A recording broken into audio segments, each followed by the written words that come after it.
നമ്മുടെ ഇന്നത്തെ മീൻ കണ്ടാലോ? ഇപ്പോൾ കണവയുണ്ടായിരുന്നു, കോരയുണ്ടായിരുന്നു, ശീലാവുണ്ടായിരുന്നു, കൊഞ്ചുണ്ടായിരുന്നു. അപ്പം നമ്മൾ എന്നും ഇതൊക്കെ തന്നെയല്ലേ ഗൈസ് വാങ്ങിക്കുന്നത്. അപ്പോൾ ഇന്ന് അതുകൊണ്ട് ഞാനത് ഒന്നും വാങ്ങിച്ചിട്ടില്ല. പിന്നെ ഒരു ബോക്സ് കൂടി നോക്കിയപ്പോൾ അതിൽ ചൂര ഉണ്ടായിരുന്നു, കേര. അപ്പം ഞാൻ പിന്നെ അത് വാങ്ങിക്കാമെന്ന് വിചാരിച്ചു.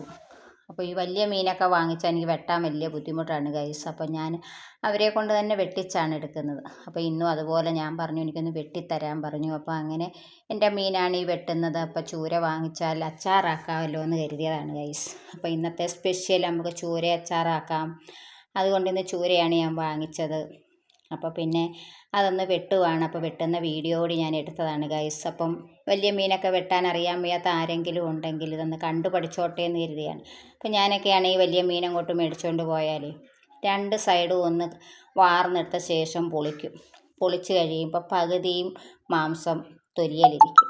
അപ്പോൾ അത് വരാതിരിക്കാനാണ് ഗൈസ് നിങ്ങൾക്ക് ഞാൻ ഈ വീഡിയോ ഇടുന്നത്. അപ്പോൾ നിങ്ങളിത് കണ്ടുപഠിച്ചിട്ട് വേണം ഇത് വെട്ടാൻ. അറിയാൻ വയ്യാത്തവർ, കൂടുതലും ആളുകൾക്ക് മീൻ വെട്ടാൻ അറിയാം, ആർക്കെങ്കിലും അറിയാൻ വയ്യാത്തവരുണ്ടെങ്കിൽ ചെയ്യാനാണ് ഗൈസ് ഞാനിപ്പോൾ ഈ വീഡിയോ ഇട്ടേക്കുന്നത്. അപ്പം നമ്മുടെ മീനൊക്കെ കട്ടാക്കിയ ശേഷം ആദ്യം ആ മുള്ള് കട്ട് പീസാക്കി മാറ്റി. പിന്നെ ഇത് പൊളിക്കുന്നത് കാണാം. അപ്പം ഒരുപാട് വേസ്റ്റൊന്നും ഇല്ലായിരുന്നെങ്കിലും നമ്മുടെ മീൻ വെട്ടുന്ന കണ്ടപ്പം പൂച്ച വന്നിരിപ്പുണ്ട്. അപ്പോൾ അവർക്ക് വേസ്റ്റ് എല്ലാം ഇട്ട് കൊടുത്തതിന് ശേഷമാണ് ഇത് വെട്ടുന്നത്. അപ്പോൾ ഇത് മുള്ളു ഭാഗം എല്ലാം കട്ട് ചെയ്തേച്ച് ഇനി അതിൻ്റെ മാംസഭാഗം എടുത്തിട്ടുണ്ട്.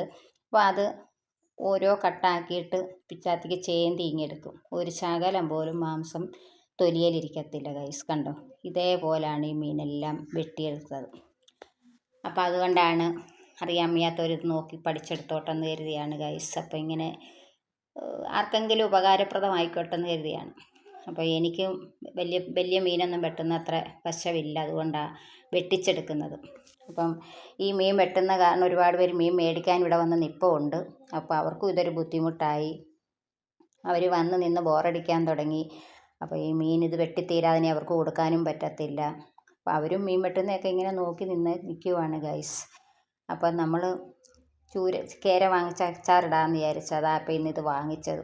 അപ്പോൾ എന്നും കോരയും കൊഞ്ചും ചൂടയും അതും ഇതുമൊക്കെ അല്ലയോ വാങ്ങിക്കുന്നത്. അപ്പോൾ ഇന്നത്തേക്ക് ഇങ്ങനെ ആക്കാമെന്ന് കരുതി. അപ്പോൾ പൂച്ച നിന്ന് കരയുക, വേസ്റ്റ് കുറവാണ്. പൂച്ചയ്ക്ക് ഇത് കിട്ടാൻ വെപ്രാളം. അപ്പോൾ അതുകൊണ്ട് കുറേശ്ശെ വേസ്റ്റ് വരുന്നത് അങ്ങ് ഇട്ട് കൊടുക്കും. അപ്പോൾ അവിടെ വെള്ളത്തിൻ്റെ അടുത്തായിട്ട് ഇങ്ങനെ നിൽക്കുക തിന്നാനായിട്ട്. അപ്പോൾ വെള്ളത്തിനകത്തോട്ടൊരു ചെടിയുടെ ഇല വീണു. അപ്പം പൂച്ച വിചാരിച്ച് വേസ്റ്റ് ഇട്ട് കൊടുത്താൽ ചെല്ലി ഒറ്റ ഓട്ടത്തിന് ആ ഇല എടുത്തങ്ങ് കഴിക്കാൻ നോക്കി. അങ്ങനെ അതും പാളിപ്പോയി. എന്താ നോക്കിയിരിക്കുകയാണ്. അപ്പം വേസ്റ്റ് ഇട്ട് കൊടുക്കാൻ ഇരിക്കുക. അത് ഇച്ചിരി കൂടെ ഉള്ളു, വെട്ടിയെല്ലാം തീരാറായി. അപ്പം നമ്മളിന്ന് ഇതിൻ്റെ അച്ചാറൊക്കെ ഇടാൻ പോവാണ് ഗൈസ്. അപ്പം ഇനി കുറച്ച് വെളുത്തുള്ളി പൊളിക്കണം, ഇഞ്ചി കറിവേപ്പില ഇതെല്ലാം ഒന്ന് അരിഞ്ഞ് പെറുക്കി വെക്കണം. അപ്പോൾ ഇത് കഴുകി വാരി ഇനി ഒരു അരിപ്പ പാത്രത്തിനകത്ത് വെച്ചാൽ അവിടെ ഇരുന്ന് വെള്ളമൊക്കെ തോരണം. കുറച്ച് സമയം വെള്ളമൊക്കെ തോർന്നതിന് ശേഷം പിന്നെ നമ്മൾ അതിൻ്റെ മസാലയൊക്കെ ഒന്ന് പുരട്ടി വെച്ചിട്ട് വേണം ഇതിന് എണ്ണ തിളപ്പിച്ച് കുറേശ്ശെ വറുത്ത് കോരണം. അപ്പോൾ വറുത്തൊക്കെ കോരി കഴിഞ്ഞിട്ട് വേണം നമ്മുടെ അച്ചാറൊക്കെ ഇടാനായിട്ട്. അപ്പോൾ മീൻ വെട്ടി തീർന്നിട്ടില്ല ഗൈസ്. അപ്പോൾ അതിന് മുമ്പേ ഞാനങ്ങ് പറഞ്ഞു ചെയ്ത് കാര്യങ്ങളൊക്കെ. അപ്പോൾ ഇനി ഒരു പീസും കൂടെ ഉണ്ട്, അതും കൂടെ ഒന്ന് കട്ട് ചെയ്യണം. അപ്പം മീൻകാരുടെ എണ്ണം കൂടിക്കൂടി വരുവാണ്. പൂച്ച നിന്ന് ബോറടിക്കുന്നു. അപ്പോൾ മീൻ മേടിക്കാൻ വരുന്നവരതിൽ ബോറ്. അപ്പോൾ എൻ്റെ മീനൊക്കെ വെട്ടിക്കഴിഞ്ഞിട്ടുണ്ട് ഗൈസ്. അപ്പോൾ അതെനിക്ക് ഒരു കവറിനകത്താക്കി തന്നു. ഇനിയും ബാക്കിയുള്ളവരുടെ മീനൊക്കെ കൊടുക്കാൻ പോവുകയാണ്. അപ്പോൾ ഞാൻ മീനൊക്കെ കഴുകി വാരി വെച്ചു. അപ്പോൾ ഇനി ഇത് എല്ലാം ഒന്ന് വറുത്ത് കോരിയിട്ടങ്ങ് അച്ചാറാക്കാമെന്ന് വിചാരിച്ചു. അപ്പം നമ്മുടെ ജോലിയൊക്കെ ഒന്ന് കഴിഞ്ഞു ഗൈസ്. അപ്പോൾ അച്ചാറൊക്കെ റെഡി ആയിട്ടുണ്ട്. അപ്പോൾ ഇനി ഇത് 2 ദിവസം ഇങ്ങനെ വെച്ചിരുന്നിട്ട് കഴിക്കാമെങ്കിൽ അടിപൊളി ടേസ്റ്റാണ് ഗൈസ്. എങ്കിലും ഉച്ചയ്ക്ക് ചോറിന് ഇച്ചിരി എടുക്കണം. അപ്പോൾ ഇന്നത്തേക്ക് ഇത്രയേ ഉള്ളൂ. Okay, bye.